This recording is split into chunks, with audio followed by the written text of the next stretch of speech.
சரி, பெரியபாளையம் பவானி அம்மன் கதை. சுருக்கமாகவும் பக்தி உணர்வோடும் சொல்கிறேன்.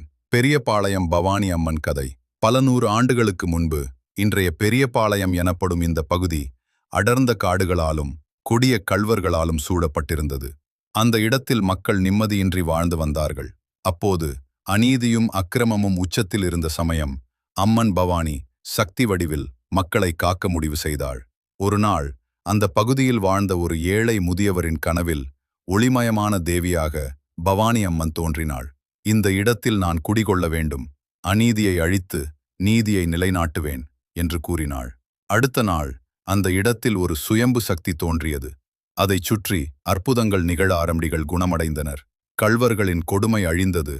மக்களுக்கு தைரியமும் நம்பிக்கையும் பிறந்தது. அம்மன் பவானி அநீதியை அழிக்கும் சக்தியாக, கருணையின் வடிவாக, தாயாக மக்களை காத்தாள். பின்னர் அந்த இடத்தில் கோயில் கட்டப்பட்டது. அன்றிலிருந்து இன்று வரை பெரியபாளையம் பவானி அம்மன் வேண்டியவர்களின் துயர் துடைப்பவள் என்று பக்தர்கள் நம்புகிறார்கள்.